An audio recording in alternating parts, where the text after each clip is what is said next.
Welcome in, everybody, to another episode of the Free Play Podcast. We got some familiar faces returning for their second episode. We got Braden Willard and Isaac Ruland back in the cut on this episode of the Free Play Podcast. They wanted to come on. We're going to talk about the Wildcard games that happened last weekend as you're listening to this, publishing this on Friday. So we're talking about the Wildcard round. We had some very interesting games that went on. We had maybe the last game for a legend in the game. We had some interesting coach decisions that were made. We have some interesting performances that happened by some players, namely on the Green Bay Packers. Investigate them, NFL. We've got some just crazy stuff to cover, really, in general. We have a lot of seasons that came to end for some really great teams. So we're going to kind of recap that. We all watched the majority of the games, if not all of them. It was a great weekend slate. So, yeah. So, first game, starting off here, we got the Rams and the Panthers. What did you guys think about this one? I'm sure everybody was watching this one because it was the first game of the playoffs. Yeah, I mean, this game was great. Down to the line, like Panthers, they were fighting the whole entire time. Yeah. I'll recap this a little bit here with some notes I have.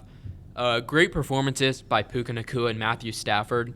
We've seen in the last couple games, Stafford has struggled a bit with the turnovers, and that happened a bit in this one too. He did throw an interception that was pretty costly down the stretch, but they were able to make up for it.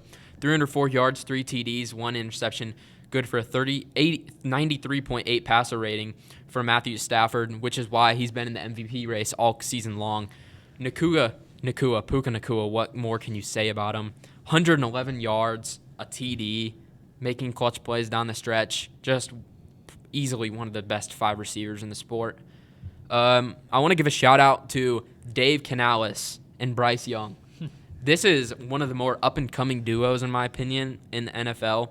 I think Dave Canales took over a really weird situation for the Panthers. Bryce Young got benched after 2 games last year in Dave Canales' first year in favor of Andy Dalton, and since then Bryce Young has been incredible.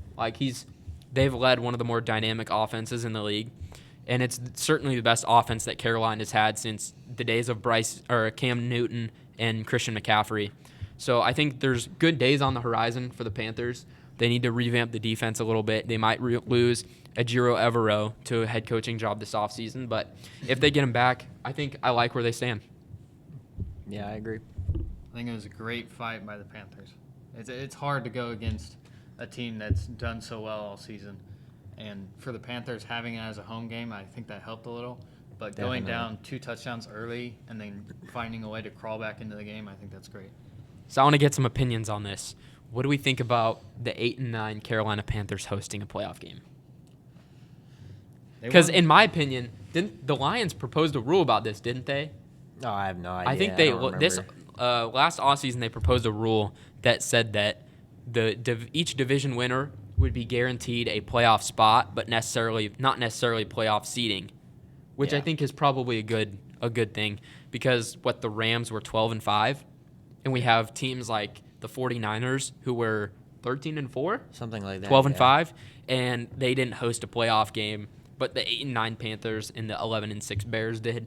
Bears I don't have as much of a problem with, but because they earned it, kind of. I mean, it's just the AFC South. NFC South. I mean, it was just horrible. Yeah. That whole division. It's not been good. Baker Mayfield, he had that run where everybody thinking MVP, and then they just downhill from that. Yeah, Baker got hurt, and then the division went downhill from them. They were 5-2, and they ended at 8-9 on the season. Yeah, not good. Speaking of games the Panthers only got in the playoffs because you can trace it back to 2 games. It was the game that they upset the Rams at home earlier in the season, week 15 maybe? It was later. And then week 17, I believe it was, where the Falcons put belt on the Rams at home on primetime football. Bijan Robinson, do you want to do it? Hook 'em. There we go. Bijan Robinson had a masterclass of a performance. Who would have guessed? Getting rid of Arthur Smith, Bijan Robinson pops off. Talk about that later. But Matthew Stafford struggled with interceptions huge in that game. Pick 6, multiple interceptions. So that was kind of the blueprint that was given to stopping Matthew Stafford and this Rams team in the playoffs, but we'll get into it later. I have this Rams team winning the Super Bowl. I think so highly of them. I think they're such a good team, and I just think if Stafford can play up to his potential that we've seen at times this season, I trust what the defense is going to do, and I trust the offensive playmakers they have, and I'll get into my Super Bowl prediction and why I have the Rams winning in that particular game. I mean, I don't necessarily agree with that because of some of the stats that he's been putting up with the interceptions that have pretty much came out of nowhere. He's kind of, Yeah, I mean, he's still definitely MVP race, but he's definitely not been doing as good, especially with the loss to the Panthers. Yeah. I thought the Panthers, I knew they were going to at least keep it close, but I thought they could pull it out. Yeah, that Colby Parkinson, what a snag at the end of the game with a minute left. That was an incredible catch. The body control along the sideline is unreal. Me personally, I think the Rams could make the Super Bowl. Stafford's been there before. He's won it. He's got the experience. The defense just needs to step up a little more, see if they can hold teams to a little less than 31 points. But the offense has been consistent all season. They've had a few rough games, but if they can stay consistent throughout the playoffs and the defense can step up and Stafford can limit his interceptions, I think they make the Super Bowl, and I think they have a shot at winning it. Braden, how do we feel about Matthew Stafford potentially winning a second Super Bowl after leaving the Lions while they're stuck with Jared Goofball? I mean, good for him. No Super Bowl appearances.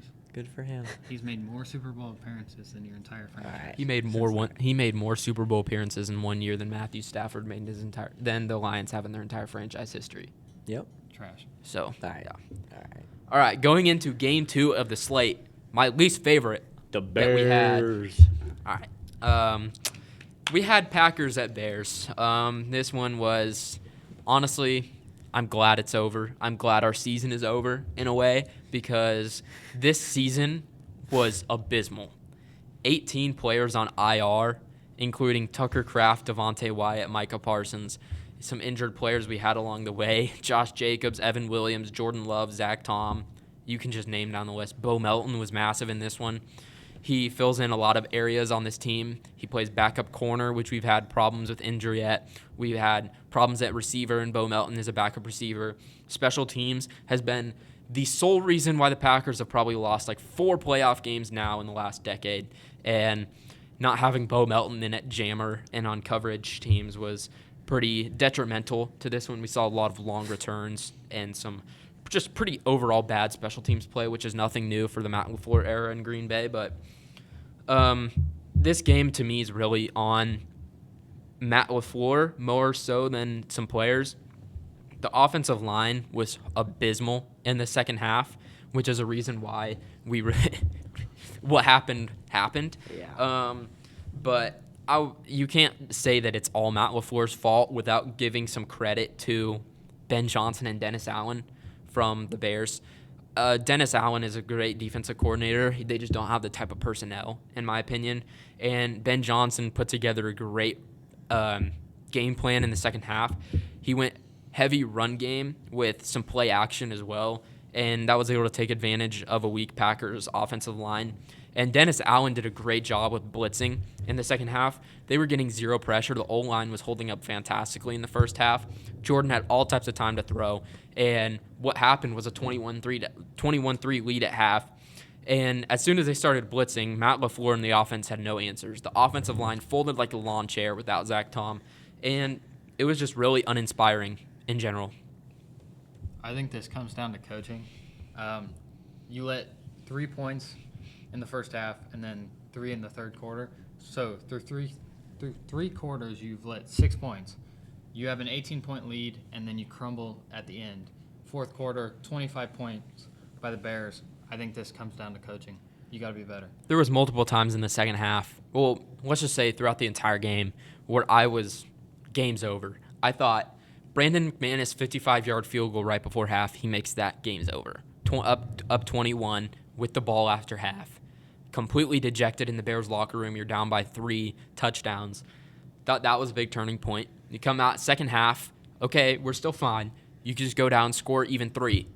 They're down by 3 touchdowns. Ben Johnson, at halftime, he's pulling out the Dan Campbell. He's trying to rally the troops. Yep. He's trying to get them jacked up for the second half. And the way to turn that around would just be go and score. Go and deject them even further and make his point useless. And what do you know? 3 and out. 3 and out by the Packers offense. And then you go up and give a touchdown. And then it starts to get hairy. And then by the time you get in the fourth quarter, there's a couple minutes left. We finally put together a drive. Matthew Golden, you want to do it again? Hook him. Scores a touchdown on one of maybe the greatest screen passes I've ever seen. He broke multiple tackles, hurdled the dude technically, and it was just a great touchdown for his first ever in his career. But I thought that was really going to be, okay, we got the game on ice for the most part. 4 minutes, up by 2 possessions. It was just so disappointing. We had so many opportunities to put the game away. We just can never close. I mean, McManus. What a kicker. McFraud, send him to Shanghai. Yeah, you got to be better than that. You can't miss those. He cost us 7 points in that game. It shouldn't come down to that. That's, again, on coaching and defensive issues, but as well as offensive issues. You got to score more. You got to. It shouldn't come down to that. So it looks like Matt LaFleur will be coming back to Green Bay. Adam Schefter and Rappaport are reporting that they are working on an extension in the coming days, which could be even done by the time this gets posted. But I just wanted to go through the case for why you would even fire Matt LaFleur, because it seems like a lot of opposing fans would see Matt LaFleur is an incredible head coach. He's had all of this regular season success, and it just really hasn't translated to the postseason yet. But, there's always the chance that it could. And he's just been a really good coach in Green Bay in his tenure, but I think there's some statistics I'm going to point out here that are kind of alarming. So, first off, 0-5 in the last 5 games with Green Bay. After Micah Parsons went down, they did not win a single game, which is a pretty interesting statistic. 3-6 in career playoff games as the Packers head coach. They were 4-4 against playoff teams in 2025 and only 1 win against a playoff team in 2024. They've been the 7th seed each of the last 3 years in the playoffs, which was not a thing until a couple of years ago. So we're talking about if that rule is not put into place, the Packers have missed the playoffs the last 3 years. Continuous late-game collapses, special teams inconsistencies. We've had blocked punt 2021 in the divisional against the 49ers. McManus missing 3 kicks this week. Penalties galore. Kick return fumbles in 24 and 25. And just overall placing a lack of emphasis on special teams on the roster. If you watched the Panthers game this weekend, you would have known a big play in the game that potentially could have won the Panthers the game was Isaiah Simmons blocking a kick. And Isaiah Simmons was signed by the Packers this offseason in training camp preseason. And we cut him because he wasn't good enough to play linebacker. What are we going to need a linebacker 4 or 5 for? We could have kept him easily on our special teams, and maybe he makes that block kick play for us, and we're probably talking about a Packers win. We're not going to talk about how Ben Johnson, first-year head coach for the Bears, great season. Yeah. You got to give him his credit. I don't like the guy. I think he's cocky, but he's a good coach. But he's had Caleb Williams playing really well. But we're talking about Packers have not made it past the divisional since 2020. Have not been better than the 7th seed since 2021. Also, I want to point out, tight end from Michigan, Colson Loveland. He did have a good game. What a game. Yeah. 137 yards. It's pretty easy when you can just find Quay Walker and pick on him in coverage every single time. Dude has got to be one of the worst coverage linebackers I've ever seen in my life. Have fun in free agency, buddy, because I don't think you're getting a big deal. There's so many guys on the Packers roster this year who went into big contract years, and none of them performed. The only one that did was Christian Watson, and he's coming off an ACL tear. Yeah. Rasheed Walker had a horrific season at left tackle. He probably wouldn't have started in the playoff game if Zach Tom didn't tear his patellar tendon. Quay Walker had a decent year, all things considered. I think he's a good player, but I don't think that the Packers need to be spending money on a linebacker this offseason when we have Edgerrin Cooper and Isaiah McDuffie in-house. So, there's just a lot of guys on the team in general that didn't play well when they could be or had other circumstances, like Tucker Kraft is due for an extension this offseason and tore his ACL. So I don't know how that will get done this offseason, but anything else we want to add here? Oh. Just Matt LaFleur, if you're listening, please get rid of Rich Bisaccia. Let's get a new offensive line coach in the building. We probably need a new offensive coordinator. Bring Nathaniel Hackett in. Solve some red zone issues. We cannot score in the red zone, apparently. And overall, just be more aggressive. Like, I think that's the main thing that this Packers team has dealt with, is that they're not very aggressive late down the stretch in games. So I think if Matt LaFleur could turn that around, I do really believe in him as head coach, but we'll just have to see. Well, I mean, overall, good game. I'm not a fan of either of them. Right. I mean, they're both in the Lions division. I'm a Lions fan, so I mean, I'm not a fan of either of them. But it was a great game. I mean, it was a great game to watch. Yep. Yeah, it was. In my opinion, I think it takes the cake for the best game on the schedule. On the wild card slate of this weekend, I think it was the best game. Unless I'm forgetting one. And 49ers-Eagles was pretty good. But I'd say Jags-Bills was good, too. That was a good game. I mean, they've all been pretty solid except for the Patriots and Chargers and then Texans and Steelers. I mean, Texans just had a game. Yeah. So Texans defense. Yeah. Their Bills and Jaguars. Let's go into that. Liam Cohen put together a really nice season for the Jaguars in his first year. I think they had some defensive limitations, but I think what he did coming in and reviving the career of Trevor Lawrence to an extent was really impressive. He made him look very good, and I think they just got to make some changes on the defensive side of the ball. They have a good defensive coordinator, Anthony Campanile, former Packer linebacker coach last year. So I think they have a good defensive coordinator. He's getting some looks as a head coach already, despite the Jaguars' trouble on defense this season. But I think getting Travis Hunter back next year will both help on offense and defense a little bit, and I think they're going to have the opportunity to add some players in the draft as well as free agency. I think they can probably at least create some space. They got some veterans over there that they can cut. But, yeah, I think Brian Thomas Jr. is also another big factor here. He had a really down year. We'll see what they do with Travis Etienne, but he had a really good year this year. Sean McDermott and the Bills really needed this one. I think Sean McDermott was on the brink of maybe getting fired if they lose this game, which it looked like they had a very good chance to. And the Bills really needed to take advantage of this opportunity, not only to save McDermott's job and to an extent Josh Allen's legacy a little bit, because there's no Ravens, Bengals, or Chiefs in the playoffs this year. Yeah. And of the playoff teams that are good and that had good regular season records, a lot of them are very inexperienced or with first-year head coaches at their teams or just quarterbacks that in general don't have playoff experience as much. Bo Nix with the Broncos has one game of playoff experience, and they lost to the Bills. The Patriots, Drake May's never played in the playoffs. A first-year head coach with the team in Mike Vrabel, even though he has playoff experience. And then C.J. Stroud hasn't necessarily been that great of a player in the playoffs. They've kind of been meh in the playoffs, and C.J. has struggled with turnovers. So I think this could be a year where the Bills lean on their experience in the playoffs and try to use that to their advantage. I don't know. They need some more help from James Cook next week, definitely. I mean, James Cook only held 58 yards. 58 yards, that's it. Yeah. He needs to pick it up a little bit more. He needs to become a heavier ball carrier. Yeah. This was a game of possession. Bills had a little over 33 minutes of possession time compared to the Jags' 26. I mean, this one was a lower scoring game compared to some of the ones we've seen, but I think it really just came down to who had the ball last and who was going to put it in the end zone. Can we talk about Josh Allen's 12-yard QB sneak tush push? Yeah. Mm-hmm. Oh my, that was an interesting play. I can't say I've ever seen that before. Also, how they're one of the teams that wanted to ban it, and now they're using it. It's true. So, I don't know. The Packers were in that mix. You want to hear an interesting theory about that? Sure. I think the Packers didn't actually want to ban it, the tush push.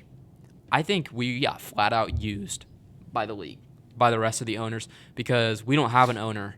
So I think the other teams in the league were trying to put it behind us because our president was retiring, and I think that nobody wanted to take full responsibility for saying we need to ban the tush push. But I think all the owners around the league were furious that it was still happening. So they just kind of told the Packers go and take one for the team. Yeah. But I know the Packers don't really like it either. But 49ers, Eagles. This obviously probably the biggest storyline of this game is the fact that George Kittle is out for the remainder of the playoffs and a huge chunk of next year with the or with the Achilles injury. Maybe caused because of, have you guys seen about the electric magnetic field around their their practice facility? No. They their practice facility is located next to like a power plant, and the electric waves or something like causes like tendon problems. And so the 49ers have had like one of the highest injury rates in the league over the past like 5 years. They've lost so many players to injuries. Wow. So people are speculating that it's like weakening fibers in their body and causing them to tear easier. I don't know, but the 49ers are also a really old team. Definitely, like Kittle is old. Bosa has had his fair share of injuries, and we know Joey, his brother, is always injured. Yeah. Trent Williams is really old. They had old quarterback for a while, Jimmy G. McCaffrey's ancient. So they had Debo for a while. He's really old, too. Hey, McCaffrey's still putting up numbers, though. He is. Those numbers are pretty good. They're gonna have to keep going through CMC to take this playoff run farther. Definitely. Yeah. In my notes, I called them the anti-Packers because they've had just as many injuries, if not more, and they've still just continued to win. Like they've just supplemented and put people in on the defense, and that's credit to Robert Saleh, who I think will probably get a head coaching job again this offseason. Mm-hmm. I think he's done a phenomenal job with their defense and the way he keeps them in games. And I know the Eagles don't have necessarily the best offense. They fired Kevin Patullo. A.J. Brown probably needs to be let go. But, I mean, their defense has no business being as good as it really is. Yeah. I mean, these Eagles stat lines, just the pass game is just not there. No. I mean, A.J. Brown, he is just not performing anymore. He had the opportunity to really make amends for what Yeah. he's done this season. He just dropped it. Fourth and 6, whatever it was, 4th and 5, dropped it. Only 25 yards, 3 receptions. Yeah. I think, to me, this felt like a textbook Eagles, like, season. Yeah. They had a good season, really good season, obviously, last year winning the Super Bowl, but it felt too similar to 2023 to me because it just felt like they crumbled in the exact same way that they crumbled in 2023 this season. Yeah. They looked very, very good early on in the season. They had that win over the Rams with like the blocked kick returned for a touchdown to win the game. That was weird, but A.J. Brown, in my opinion, he's going to be moving on to a new team this offseason. I don't think he has any real reason to be sticking with the Eagles. In my opinion, I like Mike McDaniel to replace the OC job for the Eagles. It looks like he could be going to Detroit. I would like that. That would be great. We need an offensive head coach. Yeah, definitely. I think he could really get Hurts back on track and kind of get Hurts playing at the same level. He made Tua look good for a little bit, which is basically like putting makeup on a pig. That's fair. So I think not only that, I think he could develop some really good run schemes for Saquon and the offensive line they have there. I think that would be really fun. We've seen what he's done with Devon Achane, and I think Saquon is just even better.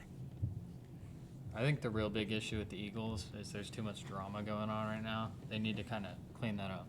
A.J. Brown's got to go. He and Jalen Hurts just aren't getting along. So, I mean, there's too much drama, and it's pulling away from the stuff that's on the field by focusing things on off-the-field issues.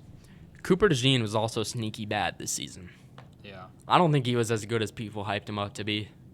He had a few good games. He did, but I think he's a good tackler, and people get white cornerback, but I don't think he's as good as people. Quinyon Mitchell is so much better than him. Yeah. But I think he's more hype. Yeah. Just because he's white. Well, he had that one stop. He had that one stop in the Super Bowl. He did. That was when he everybody had was the like, pick oh. six. Yeah. Yeah, but that was like game's already dead.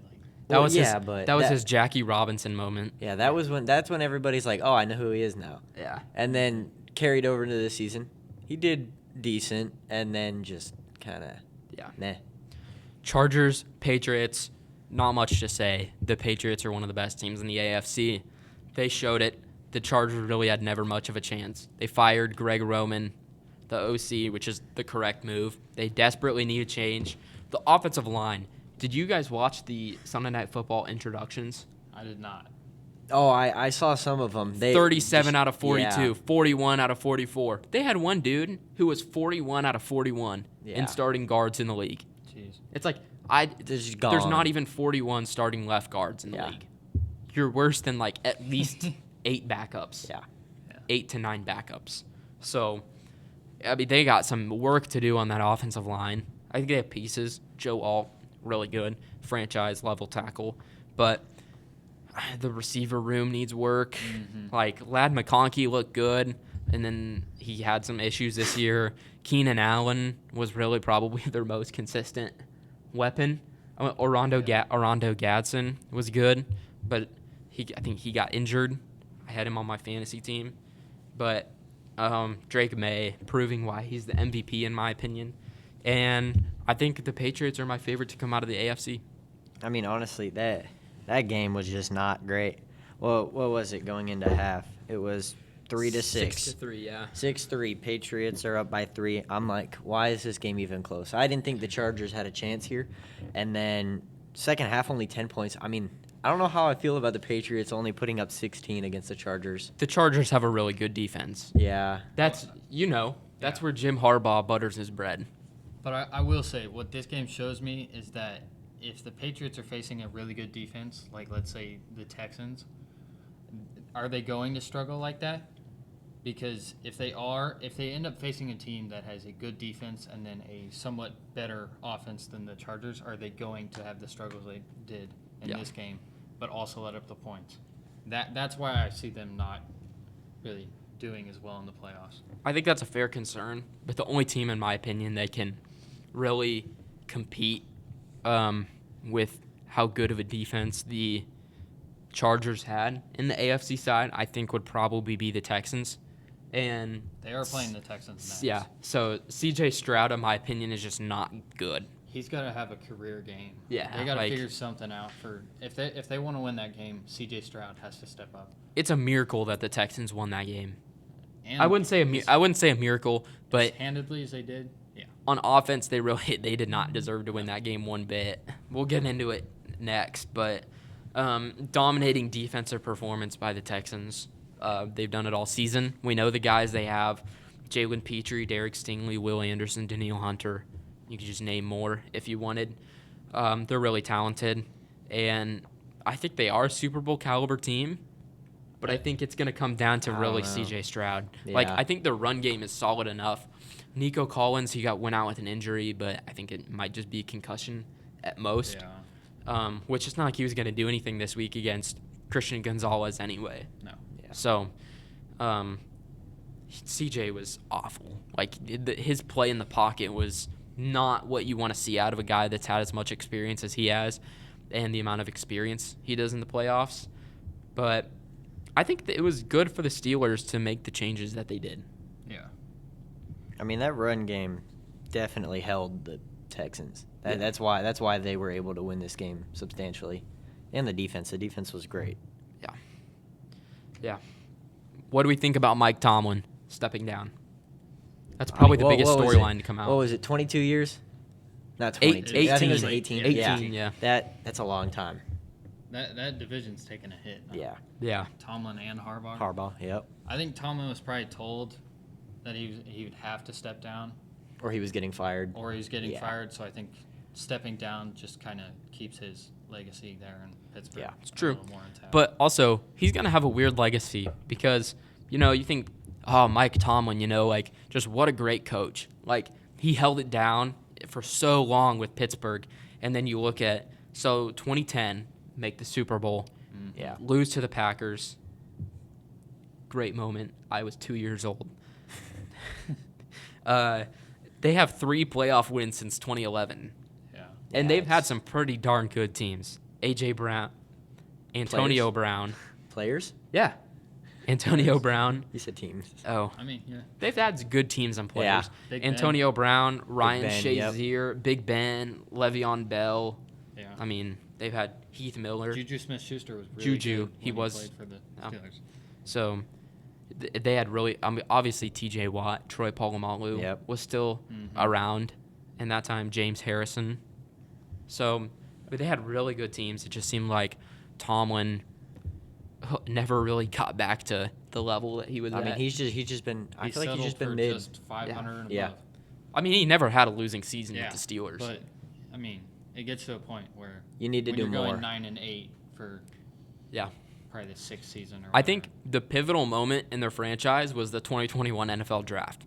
When they drafted Kenny Pickett, it was like, all right, this team is unserious. it not started good. the Like, downslope of their team. They kept Big Ben for way too long. They haven't had a QB stay there for that Yeah. long since Kenny Pickett. So And instead of acknowledging their miss, they just tried to fix it by getting bridge quarterbacks like Russell Wilson and Justin Fields, Bustin' Fields, as I Yeah. call them. And then, I love Rodgers, but I think they set him up to fail on offense. Like, they've been big game hunting for a receiver for so long. I thought it was going to be Brandon Ayuk, and then they ended up getting DK, and they gave him way too big of an extension. Yeah, I 30 mean, million. Yeah, bringing in DK was not a good decision. I mean, No. he this season he's just not been good. Well, he had the weird suspension Yeah. too. Like, I don't think I guess technically he does fit Steelers culture because they just typically always have a crash out at receiver. This year was DK, last year was Pickens, before that it was Juju, before that it was AB. So, I just don't think he fit the offensive scheme as much as they thought he would. yeah. And then I mean, I don't think they Adam had an Thielen. offensive scheme. their Adam scheme Thielen. wasn't Yeah. great. Okay, this receiver room is hilarious. Scotty Miller, MVS, Adam Thielen, Calvin Austin, It's like just- and DK when he Yeah. isn't suspended. yeah. I mean Thielen, he was such a good player with Carolina.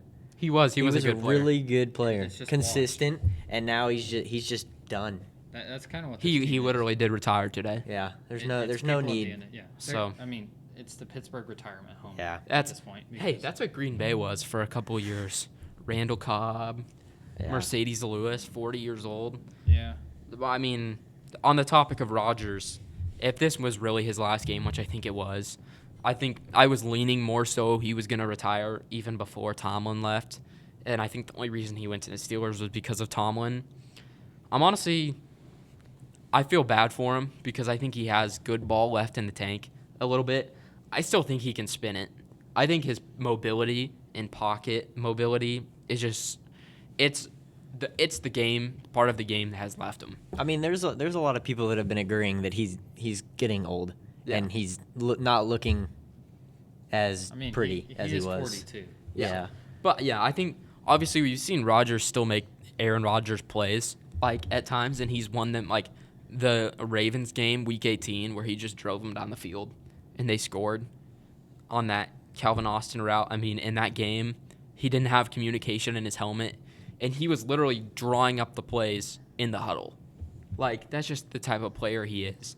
He is as mentally sharp as he's ever been. He looks more interested in the game than he was even the last couple of years he was in Green Bay and still winning MVPs. Like, I think he really enjoyed his stint with the Steelers, and Arthur Smith needs to be let go really bad. I mean, I don't think this dude has any reason why he should be near an NFL franchise. I don't think he's really ever done anything good, really. I mean, he was awful with the Falcons. He destroyed the first couple of years of Bijan's career. Yeah. And then as soon as he leaves, Bijan looks incredible. And then he gets to the Steelers. He makes Aaron Rodgers look washed, really. I mean, their offense put up all-time lows. It just seems like the Steelers never did anything to be creative on offense, which I think is a really big difference from what we saw at the end of Rodgers in Green Bay with LaFleur, that they were starting to get Rodgers sped up on some of the motions and stuff like that, and it seemed like he was starting to thrive in these new West Coast style offenses, and then he just moves to the Jets, and then he gets to the Steelers, and they refuse to do any of it. Yeah, and I mean, I'm just going to say this. I think if Ravens start off the season doing much better, I think they can make the playoffs. If they started off the season, what did they start off, like 0-3 or something? Yeah. Crazy. They started off so bad. Mm-hmm. I mean, if they were just consistent throughout the whole season, Yeah. they would have made the playoffs. I mean, Yeah. Lamar was balling at the beginning, and then he got injured, and took a few games to get back, but if he plays at that level and then the rest of the team steps up around him, they're a Super Bowl contender. And then Derrick Henry at the beginning of the season just fumbles. Yeah. He could not hold on to the ball. I mean, Would have been nice if he would have fumbled against Green Bay one time. Super Bowl predictions. We're going to go down the line. Everybody give their prediction and why they think it is that. Go ahead, Brady. I'll go first. Yeah, I'm not. I already gave my hint. It's going to be Rams and Patriots. I like the Rams. The reason why is the Patriots have one of the worst red zone defenses. They're 30 out of 32 in the league in red zone defense. And I think the Rams have an incredible red zone offense. I think most of the time that's what it comes down to is who gets 3 and who gets 7 in the red zone. And the options that the Rams have on offense are unbelievable. Devontae Adams had an insane amount of TDs this year because Puka draws so much attention. They have Kyron Williams if they want to go that route. Stafford had done a really good job early in the season of limiting turnovers, so I like that area of his game if he can bring that back. Sean McVay is a great play caller. He has some good schemes in the red zone I like. And Chris Shula, I believe is his name, the defensive coordinator. He does an incredible job calling a defense. He's probably going to be a head coach. And I think the Rams can come out as Super Bowl champs again. Yeah. I mean, I agree with the Rams. I have them in the Super Bowl, but I have them facing the Bills. For me, it comes down to QB play and consistency of it. I mean, Bills, Josh Allen, he's really the only, I'd say, consistent QB in the AFC right now that has the experience. I mean, Drake May, Bo Nix, C.J. Stroud's not playing well. The other two just don't have the experience that he does. So I think that's what it comes down to. They have a good enough defense to get them at least close to it. He's just got to hammer it home on offense. And then the Rams, I mean, if their defense can tighten it up, I think they are Super Bowl favorites easily. But I think my MVP personally, Matthew Stafford for this year, I think he's the reason that they get there because of his consistency. If he can limit the number of interceptions, I think they should have no issue getting there because the QBs for the other 3 teams in the NFC are also – they're either inexperienced or they've shown multiple times, like Sam Darnold, that they will crumble in the playoffs. Sam Darnold is a pumpkin. He's so bad. Yeah. So bad. I mean, Seahawks and 49ers, I don't think it matters between them two. I think it's literally just between the Rams and Bears. It's just going to be whoever wins this game between the Rams and Bears. I feel like that is who's going to go to the Super Bowl. I don't think it matters with the other side. I might push back a little bit on that. I think the 49ers could actually put up a pretty good shot against without Kittle though. They only against have, the Bears. I don't know. The Bears defense is so bad. Like I think the 49ers, I don't think they're going to make the Super Bowl. I really don't at all. But I think if they do get in the position where it's them and the Bears in the NFC Championship, I think I like the way that the 49ers could play it. It's going to probably be who can get a stop.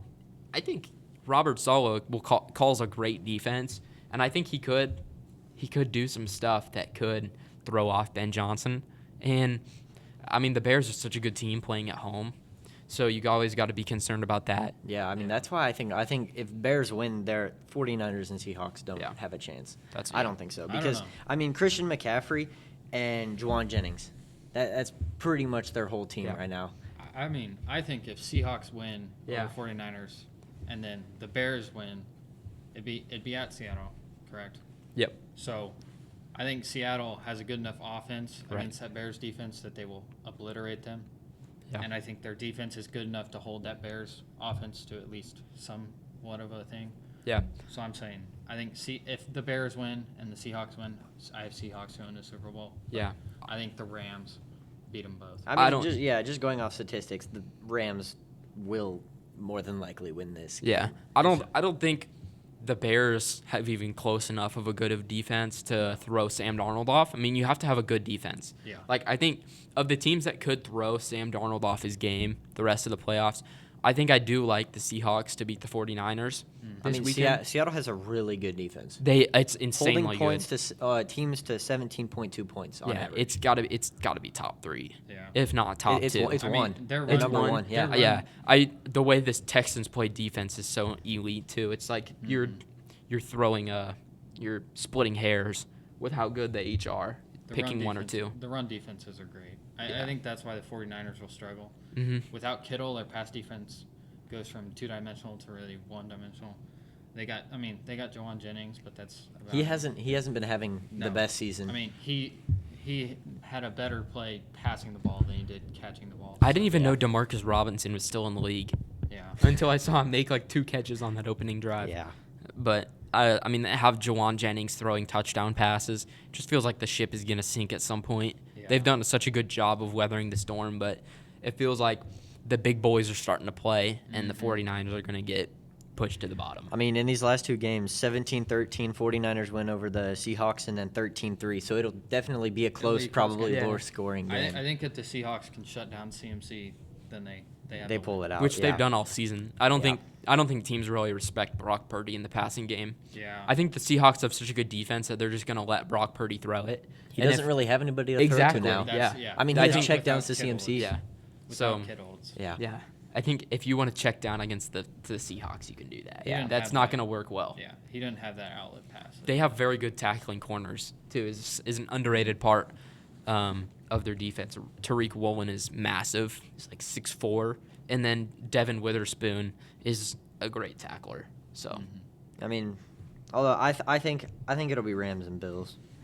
okay, They make so the you guys Super have Bowl. the two. Yeah. The same two. So Definitely. you had the Bills. What do you have? I think I have the Rams winning it again. Okay. Yeah, I think their offense is so good. Yeah. And their defense. I mean, is they're pretty good, too. first in points per game, passing yards per game, touchdowns. Like they're crazy in everything.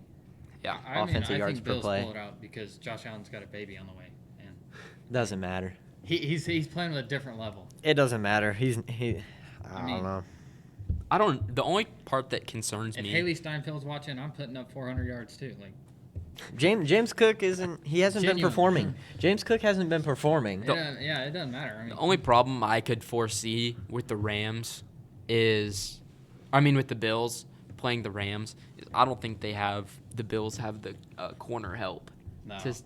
or really the pass Stop rush. Puka. Yeah, I think Puka would have a day. Yeah. Well, right now I'm seeing Josh Allen's questionable, Matt Prater's questionable. That Okay. doesn't really matter. Josh Allen being questionable, he's gonna play. Yeah, he's gonna play. He could have 2 broken legs. He could have a broken pinky. He could have. Yeah.